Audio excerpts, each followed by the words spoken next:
Hey y'all, it's kind of sad. I read 3 different chapters of the Swiss Family Robinson for you guys, and I got them all uploaded, got them all edited, or I should say the other way around, right? Edited and then uploaded, and then I went and played, and I realized there was no sound. I don't know if a couple of you guys might have seen the my story time video that I did that was the same thing. For some reason, the microphone was on silent. Anyway, today, Swiss Family Robinson, and the audio should be working on the video. Hopefully, we'll see. And we're on chapter 16. This one is the last visit to the wreck. The idea of candle making seemed to have taken the fancy of all the boys. And next morning, they woke, one after the other, with the word candle on their lips. When they were thoroughly roused, they continued to talk candles. All during breakfast time, candles were the subject of conversation. And after breakfast, they would hear of nothing else but setting to work at once and making candles. "So be it," said I. "Let us become chandeliers." I spoke confidently, but to tell the truth, I had in my own mind certain misgivings as to the result of our experiment. In the first place, I knew that we lacked a very important ingredient, animal fat, which is necessary to make the candles burn for any length of time with brilliancy. Besides this, I rather doubted how far my memory would recall the various operations necessary in the manufacture. Of all this, however, I said nothing. And the boys, under my direction, were soon at work. We first picked off the berries and threw them into a large, shallow iron vessel placed on the fire. The green, sweet-scented wax was rapidly melted, rising to the surface of the juice yielded by the berries. This we skimmed off and placed in a separate pot by the fire, ready for use, repeating the operation several times until we had collected sufficient liquid wax for our purpose. I then took the wicks my wife had prepared and dipped them one after the other into the wax, handing them as I did so to Fritz, who hung them up on the bush to dry. The coating they thus obtained was not very thick, but by repeating the operation several times, they at length assumed very fair proportions, and became real sturdy candles. Our wax being at the end, we hung these in a cool, shady place to harden. And that same night, we sat up like civilized beings 3 whole hours after sunset, and Falconhurst was for the first time brilliantly illuminated. With my son's assistance, we decided to turn our faithful sledge into a cart. The cart was in time completed. A clumsy vehicle it was, but strong enough for any purpose to which we might put it, and as it proved of immense use to us in collecting the harvest.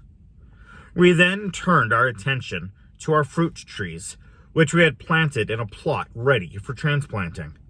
The walnut, cherry, and chestnut trees were arranged in parallel rows, so as to form a shady avenue from Falconhurst to Family Bridge, and between them we laid down a tolerable road, that we might have no difficulty in reaching Tentholm. Be the weather bad as it might, we planted the vines round the arched roots of our great mangrove, and the rest of the trees in suitable spots, some near Falconhurst, and others on the other side of Jackal River, to adorn Tentholm. Tentholm had been the subject of serious thoughts to me for some time past, and I now turned all my attention thither. It was not my ambition to make it beautiful, but to form of it a safe place of refuge in case of emergency. My first care, therefore, was to plant a thick, prickly hedge capable of protecting us from any wild animal and forming a tolerable obstacle to the attack of even savages, should they appear.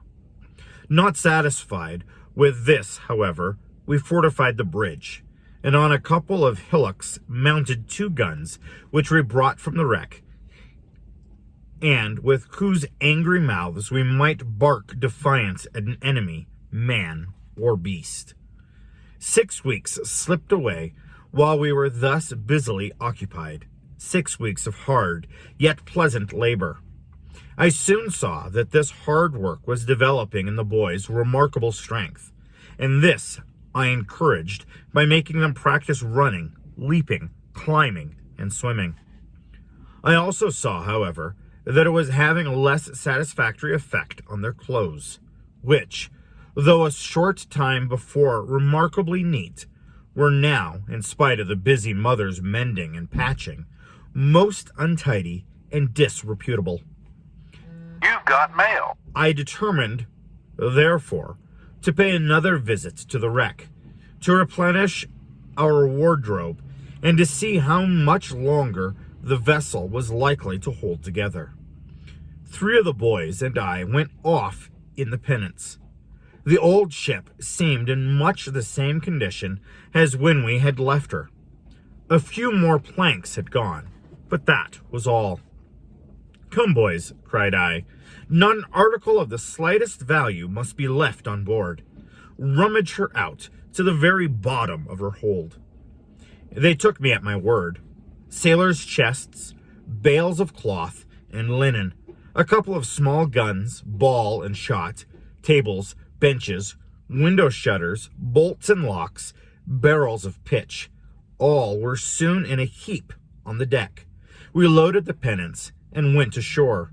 We soon returned with our tugboat in tow, and after a few more trips, nothing was left on board.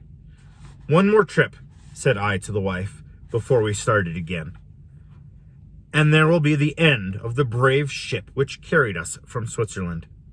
I have left 2 barrels of gunpowder on board and mean to blow her up." Before we lighted the fuse, I discovered a large copper cauldron, which I thought I might save. I made fast to a couple of empty casks, that when the ship went up, it might float. The barrels were placed, the train lighted, and we returned to shore. Supper was laid outside the tent, at a spot from which we might obtain a good view of the wreck. Darkness came on. Suddenly, a vivid pillar of fire rose from the black waters. All sullen roar boomed across the sea, and we knew that our good old ship was no more. We had planned the destruction of the vessel. We knew that it was for the best, and yet that night we went to bed with a feeling of sadness in our hearts, as though we had lost a dear old friend. Next morning, all our sadness was dispelled, and it was with pleasure that we saw the shore lined with a rich store of planks and beams, the remnants of the wreck. I soon found, too, the copper cauldron, which was successfully floated by the casks. This I got on shore, and hauling it up among the rocks, stored under it the powder casks we had landed the day before. Collecting all these valuables gave us some little trouble, and while we were thus engaged, my wife brought us good news. She had discovered that 2 ducks and a goose had each reared a large family among the reeds by the river, and they presently appeared waddling past us, apparently vastly well pleased with their performance. We greeted them joyfully. "Hurrah!" cried Ernest. "We'll be able to afford duck and green peas someday soon, and imagine we're once more civilized mortals." The sight of the birds reminded me of our family at Falconhurst, and I announced my intention of paying them a visit. Everyone was delighted, and everyone would come with me as we approached Falconhurst. I noticed that several young trees in our avenue were considerably bent by the wind, and this resolved me to make an expedition next day to cut bamboos from their support. Early the next morning we started, bringing with us the cart drawn by the cow and ass, and laden with everything necessary for an expedition of several days: a tent, provisions, a large supply of ammunitions, and all sorts of implements and utensils. It was a lovely morning, and passing gaily through the plantations of potatoes, manioc, and cassavas, we reached the wax trees, and there I called a halt, for I wished to gather a sack or two of the berries, that we might renew our stock of candles. The berries were soon plucked, and I stored them away among the bushes, marking the spot that we might find them on our return. "Now for the catouche tree," said I. "Now for the waterproof boots and leggings to keep your feet dry, Ernst." To the catouche tree we directed our steps, and were soon busily engaged in stabbing the bark and placing vessels beneath to catch the sap. We again moved forward, and crossing the palm wood, entered upon a delightful plain bounded on one side by an extensive field of waving sugarcane, on the other by a thicket of bamboos and lovely palms, while in front stretched the shining sea, calm and noiseless. "How beautiful!" exclaimed Jack. "Let us pitch our tent here and stay here always instead of living at Falconhurst.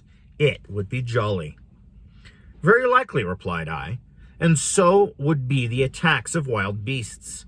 Imagine a great tiger lying in wait in the thickest yonder, and pouncing out on us at night. No, no, thank you.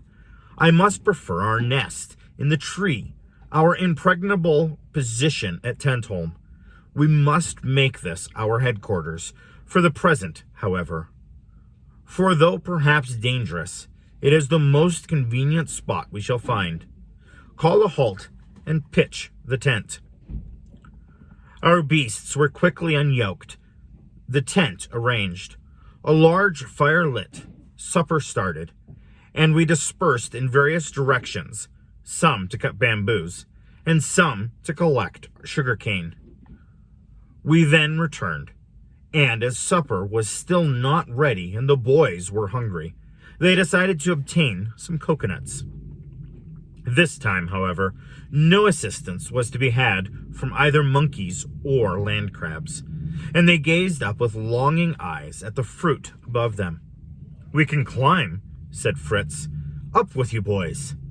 Jack and he each rushed at one of the smooth, slippery trunks. Right vigorously they struggled upward, but to no purpose. Before they had accomplished a quarter of the distance, they found themselves slipping rapidly to the ground. "Here, you young athletes," cried I. "I foresaw this difficulty, and have provided for it." So saying, I held up buckskins of shark's skin, which I had previously prepared, and which I now bound on their legs. Thus equipped, they again attempted to ascend, and with a loop of rope passed round their body and the trunk of the tree, quickly reached the summit. My wife joined me, and together we watched the boys as they ascended tree after tree, throwing down the best fruit from each. They then returned and jestingly begged Ernst to produce the result of his labor.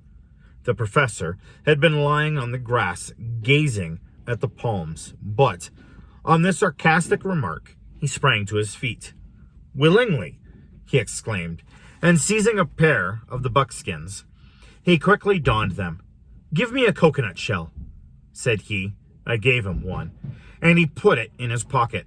He ran to a tree and, with an agility which surprised us all, quickly reached the top. No sooner had he done so than Fritz and Jack burst into a roar of laughter. He had swarmed a tree which bore no nuts. Ernst apparently heard them, for as it seemed, in a fit of anger, he drew his knife and severed the leafy crest, which fell to the ground. I glanced at him, surprised at such a display of temper. But a bright smile greeted me, and in a merry tone he shouted, "Jack, pick that palm cabbage up and take it to your father. That is only half my contribution, and it is worth all of your nuts put together." He spoke truly. The cabbage palm is rare, and the turf of leaves at its summit is greatly prized by the South Americans for its great delicacy and high nutritive qualities. "Bravo!" cried I. "You have retrieved your reputation. Come down and receive the thanks of the company. What are you waiting up there for?" "I am coming presently," he replied, "with a second half of my contribution." In a short time he slipped down the tree and, advancing to his mother, presented her with a nutshell he had taken up with him. "Here," he said, "taste it, mother."